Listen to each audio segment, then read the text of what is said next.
Hey everybody, Walter Crosby with Helix Sales Development, your host of Sales and Cigars. Today's episode is with a friend of mine, Brent Long. Brent is a football coach. He's a life coach. He's a sales coach.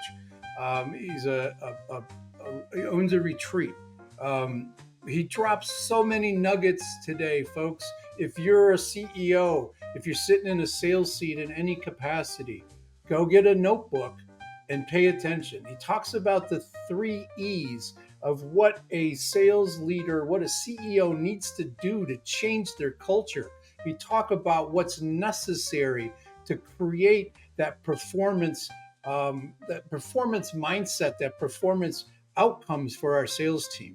It's just chock full of great stories and fun times. And Brent, I've met going to a cigar event in Columbus, Ohio, through a friend of mine. We've become friends, and he's just a dynamic guy with just a great family life and an outlook on life. So go grab a cigar, grab a cocktail, strap in for another fun episode of Sales and Cigars. Thanks.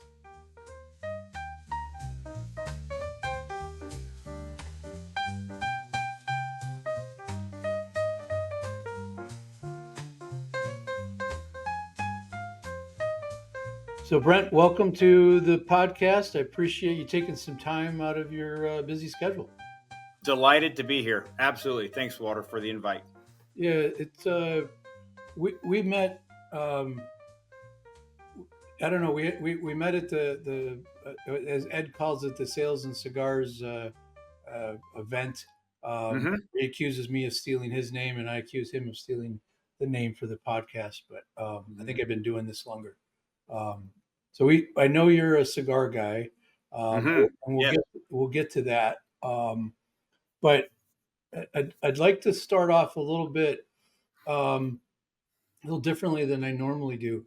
You have a cool, we call it retreat, but I'd love for you to like.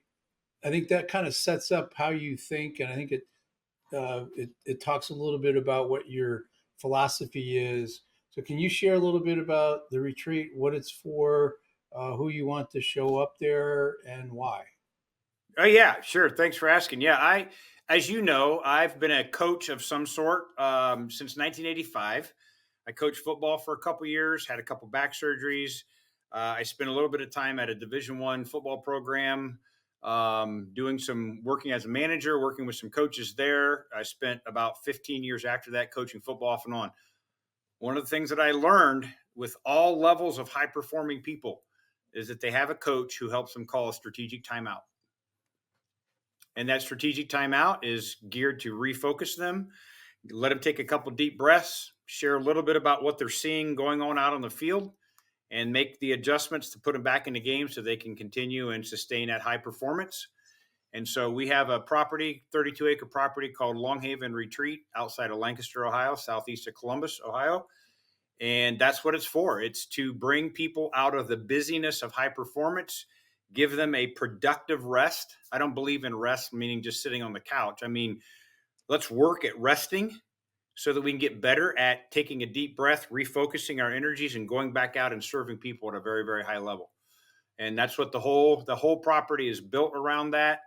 And business owners, VPs of sales, moms and dads. I've had pastors come out and spend several days out here just unplugged from everything and walking on the property and fishing just to get refocused back on what they're supposed to be doing in the marketplace. In the idea of unplugging is scary to some people, but I think that what you're offering, what you're really talking about is that if we need that little break from all of the insanity, and we like you said, you don't want to sit on the couch. There's nothing wrong with sitting on the deck and having a cocktail and talking with your friends and talking through some things. That's a bit of relaxation and clarity. But Yeah. moving your body, moving your mind, when you're focusing on something other than your passion, your business, Yeah. or whatever, it clears up the other areas to really allow you to work more efficiently and effectively. in what your real purpose is. Absolutely. I mean, here's an example, Walter. I have a football team that I used to coach. It's a high school level football team. I actually own 27 shovels. Right. I have 27 shovels in my little shed. Okay. And so the team literally rents the property before training camp starts. They come out, they bring their upperclassmen, they bring all the team out to the property. And I teach those young men how to learn to trust each other while they're digging holes on the property. Interesting. They do that before they start camp.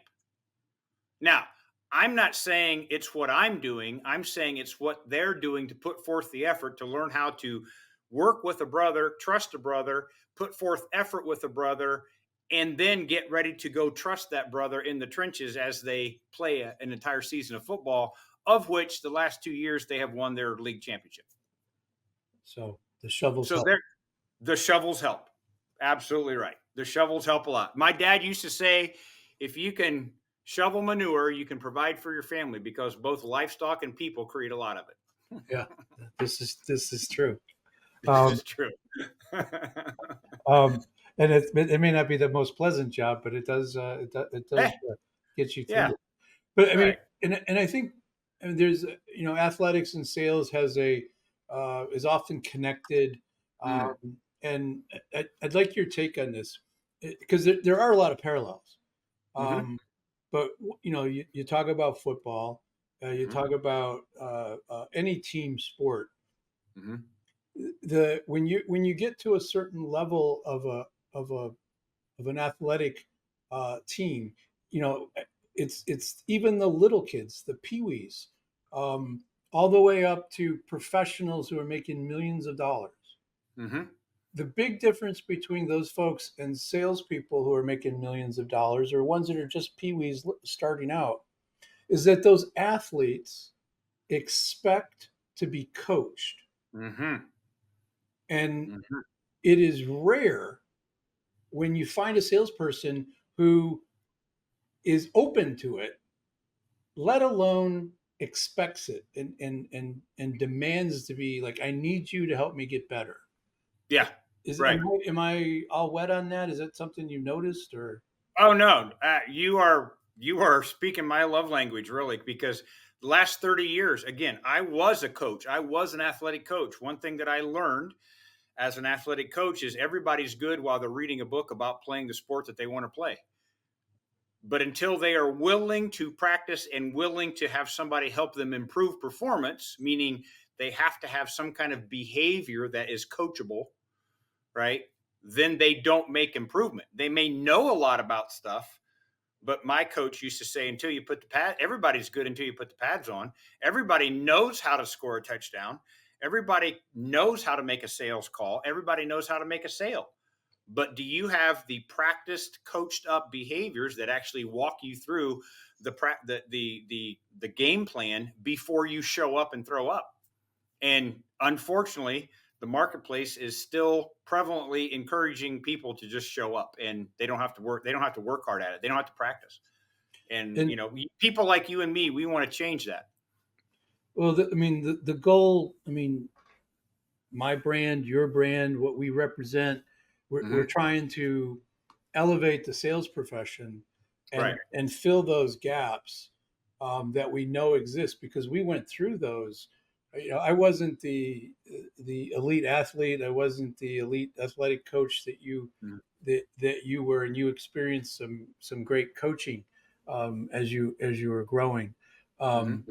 But once I reached a certain level as a professional, it's like I don't know what I'm doing here. Mm-hmm.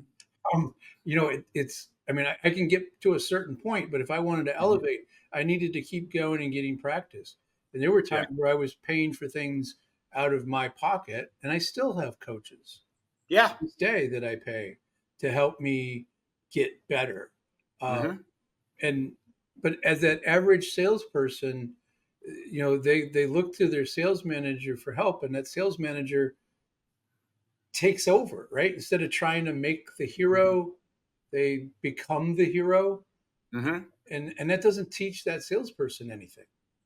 No, and unfortunately, a lot of the metrics that are measured in the marketplace make that sales manager have to be somebody who only pays attention to numbers, and they're not paying attention to behavior or the heart that's in each individual activity. You know, It, um, and yeah, that perpetuates the problem. so it makes the point I was looking to make, and we can get into metrics and talk Hmm. about like how you measure behaviors and attitudes. But it I to me it's like the salespeople have responsibility, right? If you're Hmm. out there trying to do something, you should be trying to do as best as you can, Amen. um, and and that's the best way to increase your quality of life. That's the best way to earn more money. Hmm. Even if your current boss doesn't notice it, somebody else will, and Hmm. eventually it always pays off. I mean, there's some Hmm. patience involved. But that business owner, that CEO, that senior sales leader, they're the ones that need to step up and fill that gap and Hmm. provide them. I mean, there's lots of ways to do it, but just the Hmm. basic essentials. So I mean, I put it at the feet of the sales individual, but really the change this really starts at the top, with that Hmm. leadership position. Agreed. Agreed. I think this is the analogy that I've used most of my life in this space is the Olympics are getting ready to start, right? So we literally have on display the world's greatest athletes in their chosen event. They are the best at everybody in the world. Every one of those athletes has a coach or multiple coaches.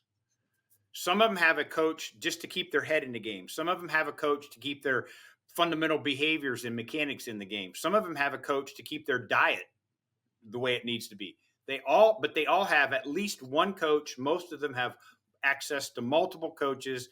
If their team doesn't provide individual coaching, they actually hire an individual coach too. They It, are the best at what they do, and they are continuing to work to keep their competitive edge as an athlete. Now, why don't salespeople do that? Oftentimes, salespeople don't do that because they're looking at leadership to provide that for them, and they're forgetting what you just said: is that I as the individual, am culpable for my own potential. I'm responsible for it. Have I tapped into my full potential now? And if I haven't, why would I make the company do that to me for me? Why don't I take that ownership myself? I mean, and it's as simple sometimes as reading a chapter in a book and then trying to go apply that, Hmm. and or talking to other people about, hey, I'm trying this thing, have you ever done this? And then that starts them down that path. Hmm. um, you know Michael Jordan, arguably one of the best basketball players to ever put on a pair of shorts, Yeah. he had some great coaches throughout his Hmm. life, but he paid another guy to help him elevate above everybody else. Um, Absolutely. and he had resources, obviously, but he didn't have to do that, and No. he really busted his ass to Yeah. get better when he was at the top of his game. Right. And you can also watch him in practice. There's video of him in practice, right? You can watch him in practice as a champion, still being wanting to win the sprint, still wanting to win the conditioning battle, still leading from the front, leading as an example of like, I'm going to be the best that I can be in the seat that I'm in. And if you have an individual that's like that, that's awesome. If you have a team of people like that, that's amazing. And I think that's one of the things that people like you and me, we run into a lot. There may be one or two people out there like that on a occasional basis, but to find a team that has a leader and the individuals of the team who all kind of think that way, like we have yet to tap into our full potential. So I'm going to wake up tomorrow with a heart to serve more people, and I'm going to make one more dial, and I'm going to practice a little bit more, and I'm going to call my buddy, and we're going to rehearse this call before either one of us go out on it. Just it's we don't see it, and there's lots of theories, and I don't think it just boils down to people being lazy. No. There is a low bar to entry, Mm-hmm. into sales. Mm-hmm. Luckily for me, that's where I went because the bar was relatively low. Um, but once you're in the door, it becomes that, like you said, you have to take that responsibility on, and like, Mm-hmm. wow, I don't know what I'm doing. I need some help here. Right. Talk to people. Go to the guy that's got the gray hair. Go to the person in the corner office. Try to convince them to give you a minute to figure Mm-hmm. out what the something that they're doing that you could emulate. There's plenty to do that doesn't cost Yeah. um, the resources. I mean, there you can go faster if you get yourself a coach, and you can stay Mm-hmm. elevated if you get yourself Mm-hmm. a coach. But I'm saddened and glad that I'm not the only one who sees that. Right? It's not Yeah. just I'm working with struggling teams, but it's a commonplace. Um, Yeah. Well, and the fun thing, Walter, for me is I remember the day that I woke up thinking like this. Quite honestly, it was a light bulb changed in my brain. It's like, I know I'm weird. I know that I'm weird. I want to be the best that I can be. I know that I'm weird, but I'm also going to wake up and pursue a group of people in a particular space in the industry, sales, the sales profession. I call it a profession, who are all of them, for the most part, hate the stereotypes of sales, yet they're one of those people. So they're trying to escape the stereotype, but they're so focused on the stereotype that they forgot what it looks like to put forth the effort to become a superstar. yeah, And so they're trying to get away from many of these people can't even put the word sales on their business card because of the connotations around and the stereotypes around the concept of sales. Well, then let's just change that, but based on the work that you put in to become a servant to that person that you're calling on so that you can get paid a really, really nice commission check. yeah. You got to be. The great thing about sales is that it's always the same and always different, Mm-hmm. right? There's always a challenge there. There's always like this detective work that you need to do. There's Mm-hmm. this expertise that you need to bring to each one of your conversations. That curiosity. I talk about a sales conversation is about curiosity. It's Mm-hmm. about empathy, and Mm-hmm. it's about a little skepticism. Or Mm-hmm. like, why are you doing that if it's never worked? Why do you keep doing it? Yeah. Um, Uh, I'm yeah. confused. Yeah. And that ability to balance the persistence with Mm-hmm. being a pain in the ass, and everybody thinks that they just go pitch, and I'm like, guys, that is, No. you want to be different, you want to have success, sound different, act different, Yeah. I mean, even the guy, I remember I interviewed one time with a very successful Mm-hmm. insurance guy. Mm-hmm. So if you closed your eyes and said, what does that insurance guy look like? The typical stereotypical insurance guy, you saw this man, or I swear it was a clip-on top, Mm-hmm. white short sleeve shirt, Mm-hmm. pocket Mm-hmm. protector with pencils and pens, both Mm-hmm. in his Mm-hmm. pocket, right, and the conservative tie Mm-hmm. that was just askew enough, and the shirt was just rumpled enough, right, and he was Mm-hmm. short, squat, and kind of thin and on the top. Um, Mm-hmm. and I remember like I could have made a lot of money with that company, and I could have been successful, but damn, I would have been an insurance guy. Uh, Yeah. and so to your point, that stereotype, if we let that get in our way, and it's up to us to be different. It's up to us Yeah. to stand out, and it is so easy to do these days. It's so easy to stand out and be Yeah. credible and ask good questions, and Yep. come to the party knowing more about their problems than they think you do, Amen. Yeah. and be prepared. um, I just before this, I put out. I just did a little video, a little impromptu video, where part of what I teach is the 7 steps of sales excellence, right? And so, step number 2 is prepare for the catch, right? We're getting ready for step number 3, approach the waters, but we're preparing for the catch. And I went back to do a little video, and I said, don't forget to practice the one area where no one can compete with you. Well, what is that area, Brent? No one can out care you. Nobody, you should not allow anyone to out compassion you, to out empathize you, to out care you. You should be the only one who shows up and cares so much that you're willing to ask questions nobody else has even thought of asking. Not in a condescending, manipulative way, but as somebody who really, really has the humility, a word that I know you like to use, has the humility to find out the truth of what these people could accomplish if they just answered some of these questions, you know? All we're really doing in sales is helping people Yeah, if we do it right.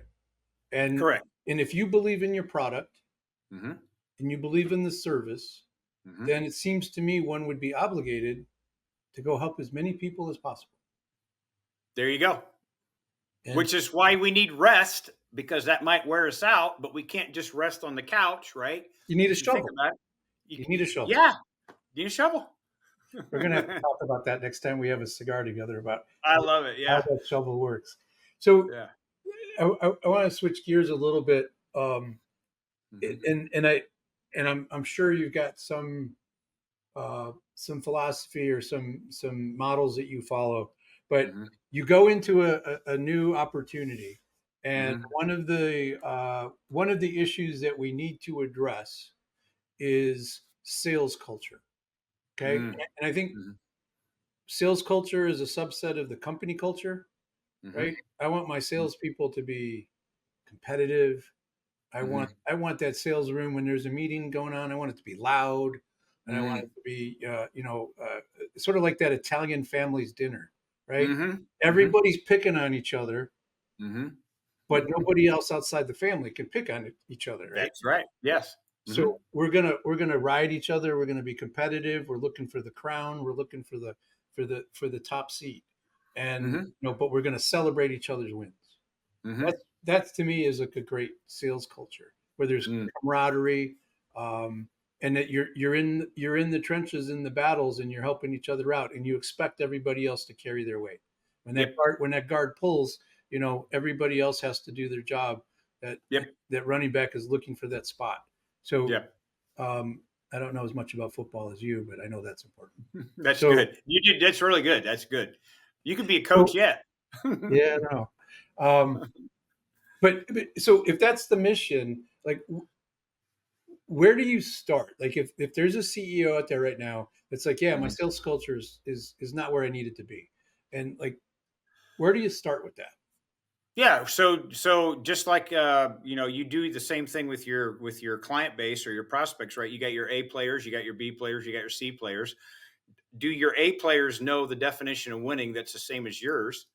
Okay, and are they going to be involved in helping you go find the B player and bringing them up to the A level?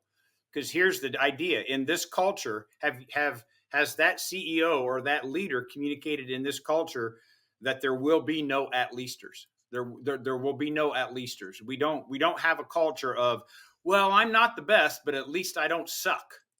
Right? Mediocrity, right? Accepting. Mediocrity. Mediocrity. If I love my brother and we're working together for a common goal that has the same definition of winning inside of this company, then I should have the relationship with my brother that he can put his arm around me, I can put my arm around him or her, right? Brother, sister, and we are going to help each other serve well and grow, and because we're on the same team. And it's not me competing against that person directly, it's me competing against how good I could really be. But I need the power of the other person, which is, by the way, it's a really good book to read, The Power of the Other. I need the power of the other in my life to pull out of me things that I might not want to do. So thereby I gravitate to being an out-leaster unless I have somebody else who pulls me out of that. And so one of the things that I say with my clients a lot is, I'm sorry, but if you're unwilling to do homework, you won't finish the class because I'll fire you, because you're showing the kind of behavior that says you'll settle being an at-leaster. And culture, it is not a bad thing to have a winning team.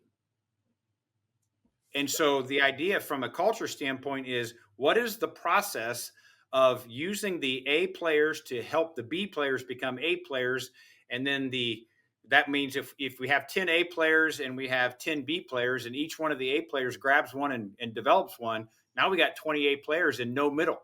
Okay, now do we have any C players that 20 people could go rescue? But Maybe. it's interesting, and I think that comes directly from your upbringing Hmm. on a farm, Hmm. and your upbringing, on the football field, Hmm. um, and that's a parallel that people don't make that connection. That Hmm. as a we have to, as a leader, we got to tell those A players, we expect you to help everybody. We expect you to help bring these people along. It's part of Hmm. your role Yeah, because we're our team. we are a team. Yeah. And I mean that in and of itself, those conversations don't typically happen. Well, but Brent, you don't understand because that's expensive, and and I'll just fire them if they don't perform. I'll just fire them. Yeah, Okay, well, how much is that costing you? yeah, Was that that's pretty inexpensive. That doesn't. Yeah, it's pretty. I mean, if you think $50,000 in replacing somebody is inexpensive, plus the lost revenue that you're going to have when nobody's in the seat.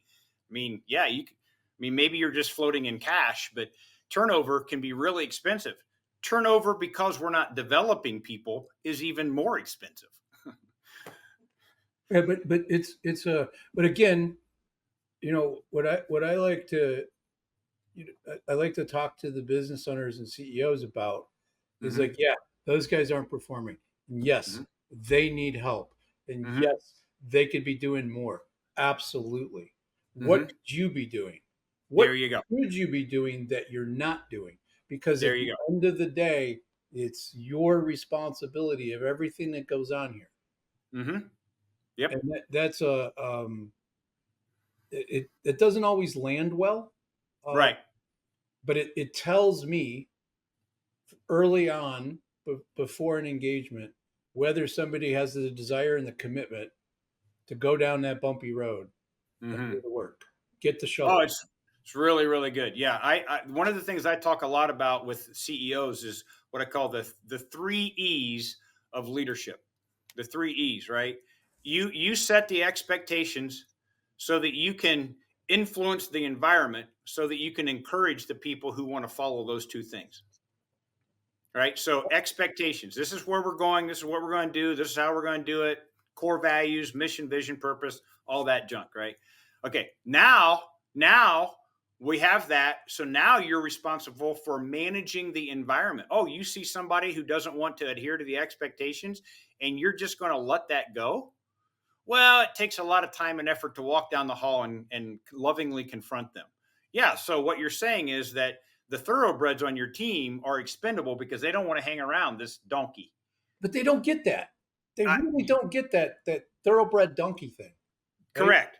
Right. Which means that leader will never get to the third E of being able to encourage that environment to grow.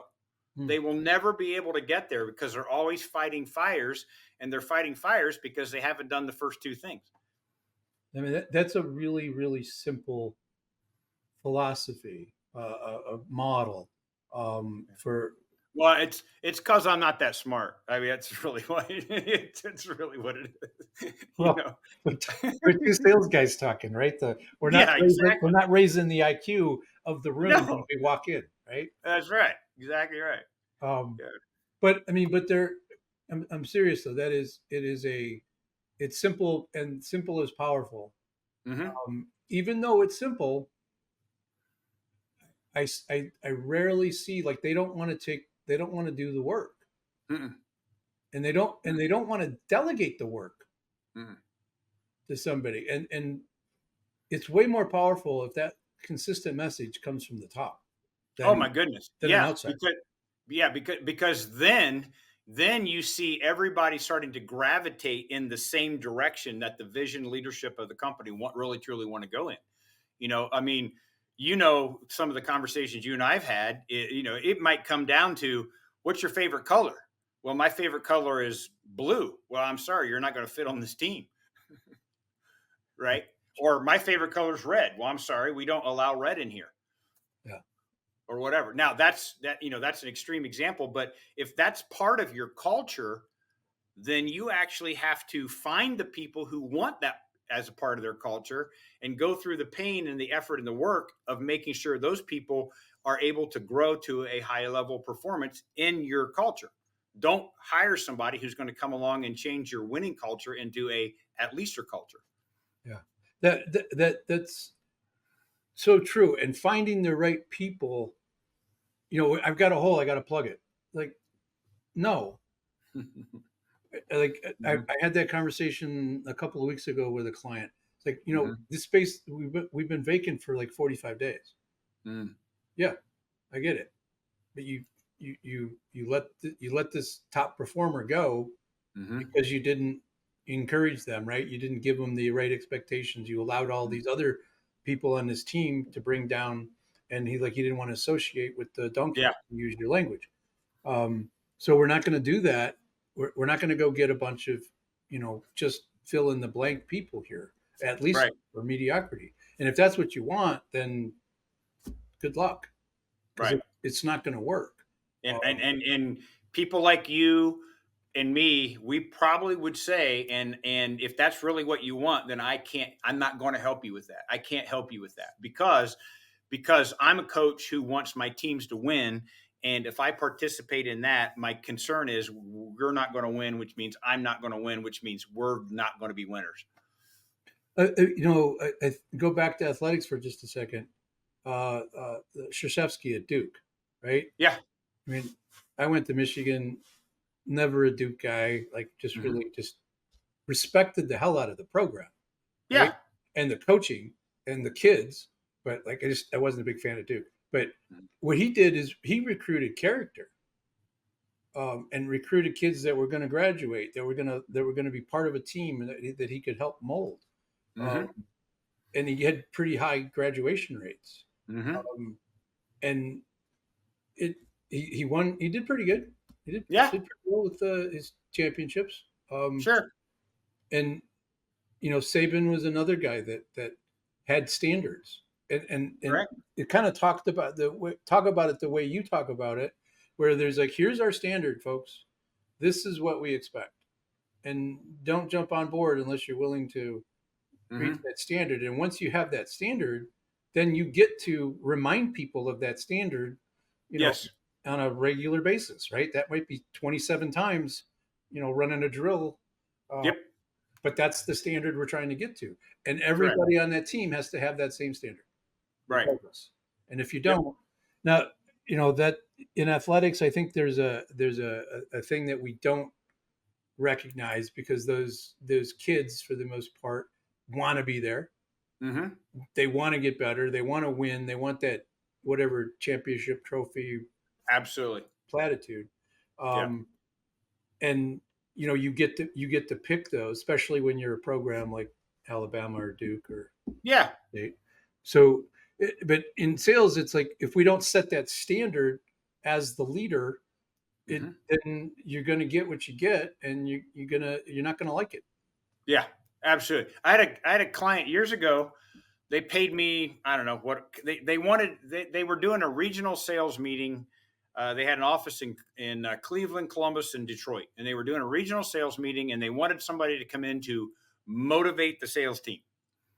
So they contracted me to come in and motivate the sales team. They sent me a check up front, and I showed up. I still had the check, right? And I've got 2 hours. I've got 2 hours, and I'm holding the check up. And I looked at the president and owner of the company, and I literally said to him, "It's not too late for me to give this back." He's like, "That's how I started." And he's like, "Why?" And I said, "Because nothing that I do here is going to change the motivational makeup of any of the people in this room. But I got two questions for you." And I literally asked him these two questions in front of the entire company. Were they motivated when you hired them? Yes. Because if they weren't motivated, you would have been an idiot for hiring them. Okay. There's And that. okay, if they were motivated when you hired them, what are you doing to demotivate them? And then I said, now I know that's a pretty powerful way to start the session, but you can have your check back and we can just have the next 2 hours free time. Or we can stand here and talk about the behavior change that you want and they need in order to take your company to the next level. And I'm going to talk about behavior change, not motivation. And you're going to be able to tell by the end of the session who on your team wants to go in the direction that you're going and who doesn't. I'm challenging all the salespeople in this room right now. Adjust your behavior. You'll keep yourself motivated. But if you can't see where he's going, motivation is not going to work at all. Mm. Right. And they let me keep the check. And then they became a client. And then they became an ongoing client for the next 18 months. This is my surprise face right here. Yeah. Thanks for being part of another fun episode of Sales and Cigars. Let me ask you a question. Are you tired of struggling to hire sales talent that's going to move the needle for your company? Well, maybe you should attend my Sales Hiring Secrets program and discover the number one mistake that business owners are making with hiring sales talent in their organization. The details are in the show notes.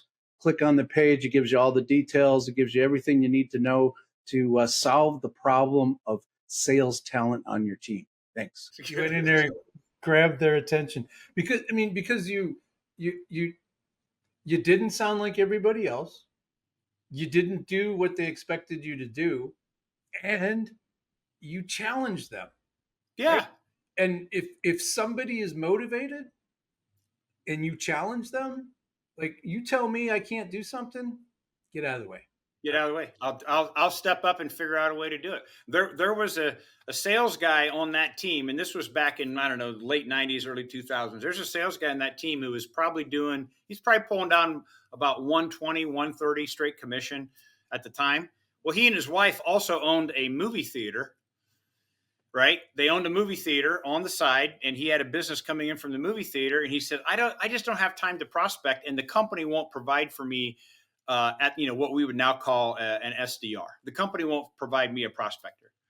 And I said, you're pulling down 120. Why don't you pay for it yourself? Well, I can't pay for that. And I says, well, let's do some math. Let's pretend that you pay an SDR 30 grand a year. You're now bringing home 90, but that 30 grand a year turns into another $100,000 in revenue commission for you because they're really doing a good job. You actually have enough money to give the SDR, the prospector, a bonus, and you're banking more money. Oh, he hired his own. Next year, after paying everything and paying for this position out of his own pocket as a sales superstar, he was bringing in 180. The year after that, he did 210. And he's willing to take the risk. And the company said, good for you. Congrats. You figured it out. We're not going to pay for that position. You pay for that position. And it was beautiful because that's what he did. But you helped guide him along. Did anybody else on that team, wake up and smell the coffee? One guy I had to fire. I had to kind of gently or not so gently let him go because he kind of wanted to complain about that. He had the same opportunity that the other salesperson had, right? It came down to the fact that he never could seem to get his sales report in on time, and so I put a culture check into the environment at that point in time. I said, for every hour that your sales report is late your potential buyer's report is late at the end of the week, you have to wait one more hour to pick up your check. And so his was late. His was so late one time coming in that he had to wait until Monday afternoon to pick up his check on a Friday. And that was kind of the last straw. So, wow. Well, but that's gently letting somebody make their own decision to. Yeah, he made his own decision. Yeah, exactly. Yeah. But again, sales is a performance initiative. So let's expect and lovingly hold accountable, which accountability is actually a form of love. Let's actually hold people to a standard of excellence that they say they want to get to. I support you so much that I can't wait for you to hit that standard of excellence. I'm going to be in your back pocket until you get there. Some of my questions may not be comfortable questions, but that's part of the accountability. Is sort of like growing up, dealing with teenagers. It's I look at it as the way sometimes I explain it to a salesperson is we agreed to these things. Hmm. We agreed that these things were going to get you those things that you really want. Hmm. So I'm not okay with you not getting those things. Yeah. So what that means now is I gotta be in your back pocket, to use your Hmm. your terminology. But we gotta go look at some stuff that is gonna Hmm. make you feel uncomfortable. Well, that's Yeah. micromanaging. No, Yeah. it's helping you get to the things that you wanted to do because you had the opportunity, and for the last 4 quarters, you just haven't you Hmm. haven't performed. So, Hmm. right? I mean, it, it Yeah. it's I hadn't thought about it as an act of love, but I always looked at it as respect. Like, you Hmm. told me you wanted X, and I told you I was going to help you get there, and I Hmm. can't care about this more than you do. There you go. Exactly right. That is exactly right. I had a meeting with a prospect about, I don't know, a long time ago. I'm getting old. I can't remember back that far. Anyway, uh, he was having a difficult time. He was starting a real estate company, having a difficult time becoming a realtor, starting a brokerage firm, the whole bit. And so somebody told him to sit down with Brent, and so we met at a coffee shop. We're sitting outside at a table at a coffee shop, and he's kind of telling me his sob story, which is legit. I mean, it's hard, right? And it's like, this is really hard. I'm thinking about going back into working at camp on a campus, blah blah blah blah blah. And I said, "Can I ask you two questions?" And by the way, these are going to be pretty, like, these questions are probably going to get you upset, but I got to ask you two questions. And he said, "Sure, go ahead." And I said, "First of all, you said something about you felt like you were called to do this, and this is your job, and it was your dream, and you really want to serve people as a realtor, blah blah blah." He said, "Yeah, I do. I really, really do. I think all that's true." And I said, "Who told you it was going to be easy?" And he got mad. He got a little upset with me. And I said, "Good. I'm glad to see that you're upset a little bit, because whoever told you that this was going to be easy was lying to you. So I'm going to tell you the truth. This is going to be the hardest thing you're ever going to do. Now, if you want to become one of my clients, I'm happy to help you. But I just want to tell you the truth up front. I'm going to make you do work." He is now one of the top rated customer service responsive agents in Central Ohio. Doesn't have the biggest broker. He doesn't sell the most amount of houses. No, he does the best job of taking care of his customers. He's always in the top 10 to 15 of all the realtors in Central Ohio That give a crap about their that give a crap and show up and do the work for their people that they're trying to serve. it, Yeah. it, it's and I go back to what I said earlier. It's and he's probably the one who told him himself it was going to be easy, right? Because I can see these other yahoos doing this. I should be able to do it, um, Yeah. and that's really the wrong way to look at something. But Hmm. if we really don't have that drive and that Hmm. competitiveness, and we're not willing to hold ourselves to a standard that is a minimum of what the teams are, and if Hmm. not better, because, like, think about what we talked about earlier. Jordan was trying to be better than anybody Yeah. else on the team, and he was already the best on the team Correct. in his role, and Hmm. he really really didn't like it when somebody didn't carry their weight, Yep. uh, and he wasn't shy about sharing that thought Right. with them Right. in any given moment. Um, and I think if you don't have that drive, then sales isn't really the role to go into, because it's like anything else. You're just going to meander around and be mediocre, um, Right. and there's not that there's not roles where that's important just to go in and do your job from 9 to 5 Hmm. and put the time in and do what's asked of you. There's nothing wrong Hmm. with that.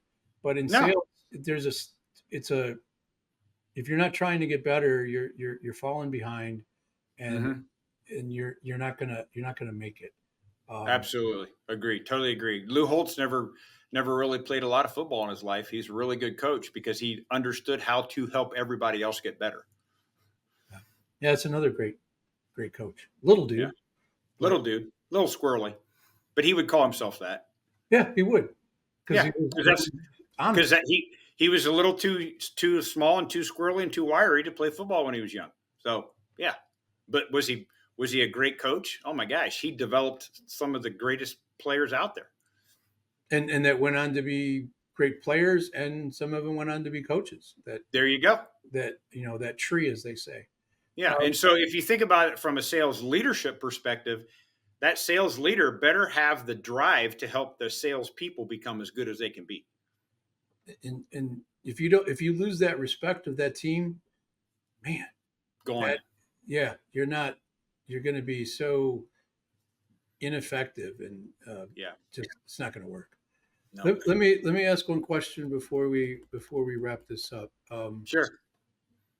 Is there is there something that you hear? I mean, I think there's people out there with expertise, Mm-hmm. right? And that believe what they're saying, and that they're really driving home what's important. And Mm-hmm. they're experts. And it might be a narrow thing, but they're experts.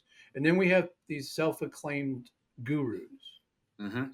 that are out there spewing things. All right. I'm just going to leave it there. So Mm-hmm. if I define it like that, and I don't need to know who, Mm-hmm. but is there something that a guru is saying about sales performance or sales people or sales management or leadership that you hear that just grinds your gears, or just like you'd like to go strangle the person, and smack them to wake up? Is there anything that Yeah. pops to mind? Yeah, absolutely. And the big thing for me right now is that marketing can solve all your problems. Hmm. You just need to increase your lead. You just need to increase your leads. You just need to increase your leads.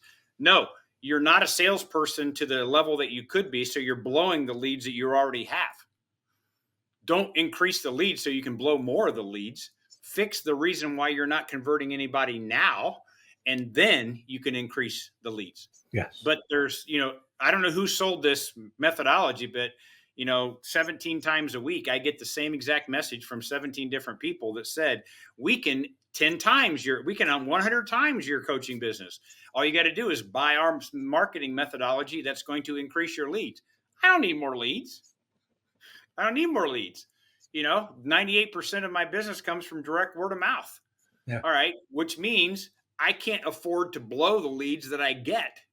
So let's learn how to be sales behavior type of people and maximize every lead that comes to us before we increase those numbers.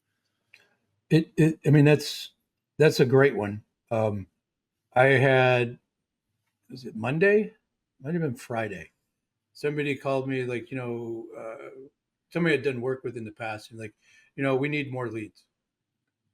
And that's how we started things off. And I'm like, Mm-hmm. okay, why do you think you need more leads? Well, we're not closing. Oh, Mm-hmm. okay. Well, let me just ask a couple questions.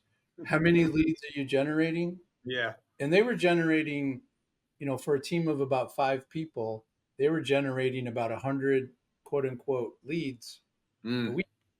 Oh, A week. wow.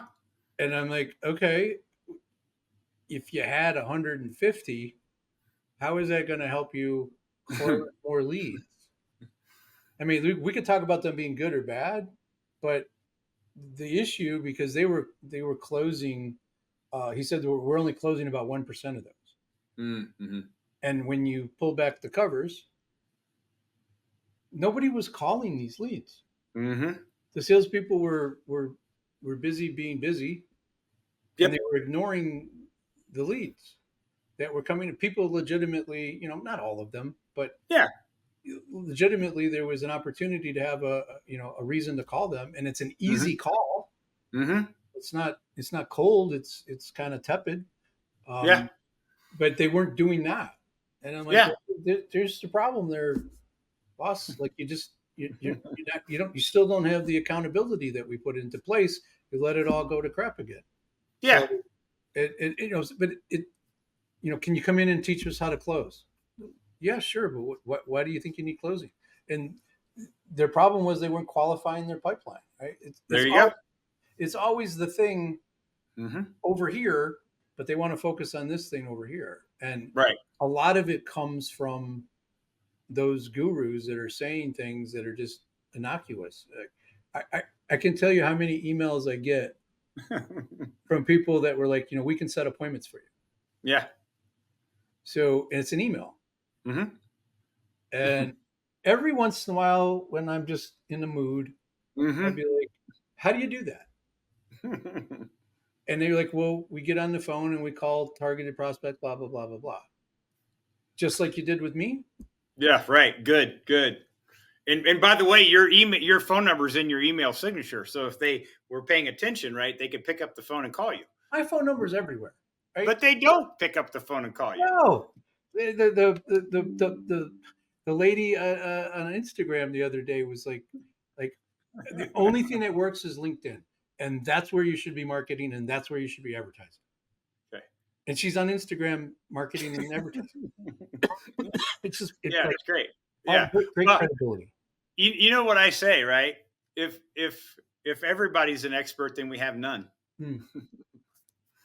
I know a couple of things about a couple of things. That's And about it. Yeah, me too. I'm just like a dumb sales guy, and Yeah. but what I think a dumb sales guy like us Uh-huh. can do is listen to. I was in a meeting this morning, and we were talking about pricing strategy, Mm. and there was lots of thoughts and things about what we should and shouldn't do and margins and that. And I'm like, yeah, but and I asked like two questions that they hadn't even thought about, Mm. and that's our job as a Yeah, sales guy. Like, absolutely.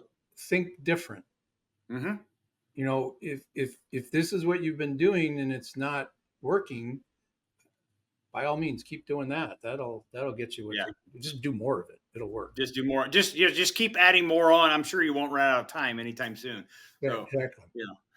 So Brent, this was as fun for me, and I think you dropped some golden nuggets for those CEOs and those sales professionals out there, that they should have been just scurrying about, taking notes and picking these up and going and taking action. So if somebody wants to talk to you, Mm-hmm. and learn a little bit more and get some of your wisdom, or get some clarity and go to the retreat, Mm-hmm. what's the best way to reach out to Brent? Longonlife.com, or they can call me. My phone number's everywhere too. Yeah. Yeah. I only have one phone. So it goes with me pretty much everywhere I go. Hey, Yeah. when did you cut loose with the landline thing? How long ago was that? Oh my gosh. 2010, probably 2009, 2010. Hmm. Yeah. 2009 for us. We got Yeah. rid of it. Yeah. Because it was like, I don't want to talk to them. Like if somebody I know wants to call me, they talk to me on my cell phone. They call me on my Yeah. cell phone. Like there was Yeah. nobody there to think If we have a relationship, you're already in, right?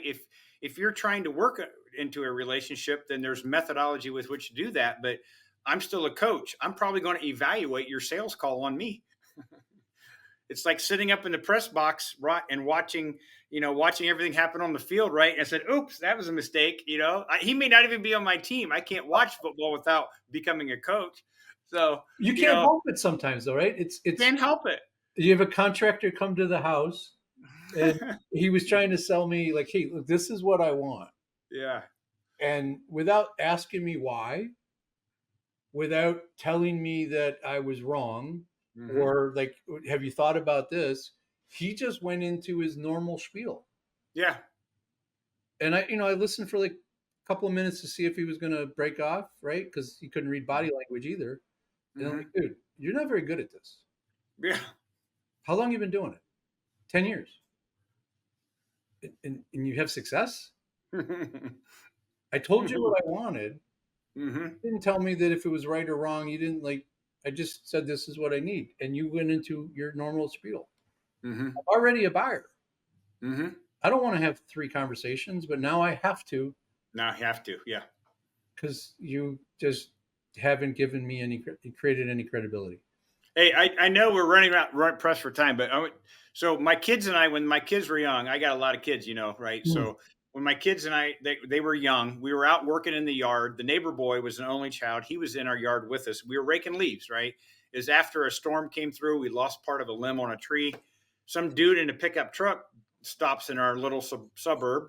And his girlfriend is sitting in the middle of the pickup truck seat next to him, right? And he gets out of the pickup truck, and this is how he starts his sales call. Hey, bub, I want to talk to you about your tree. And so my response in front of my kids was, no, wait a minute. Did I just hear you start a sales call calling somebody who's 20 years older than you, bub? Here's the deal. Here's the deal. I will respect you if you get back in your truck and start the call over, but you can't call me bub. His girlfriend elbowed him and said, I told you you shouldn't be starting off the calls that way.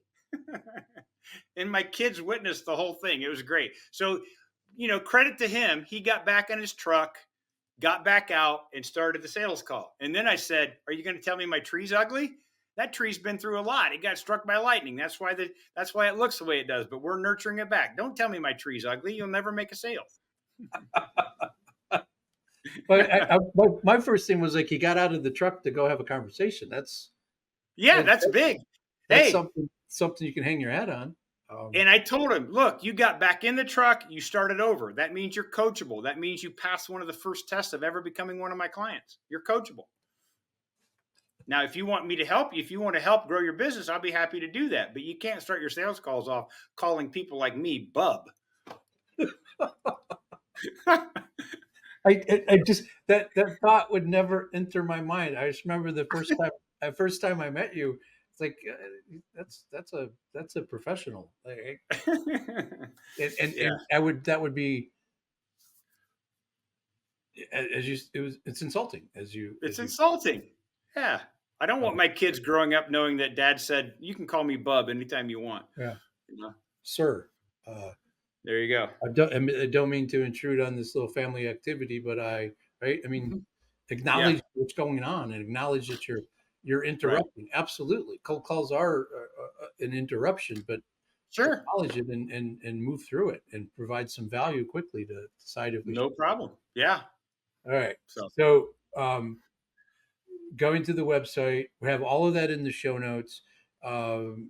Entertaining, no fooling around, guys. If you engage with, like, I've been accused of being an old grumpy football coach, as that's more of my style, and I've tried to soften the edges of that, but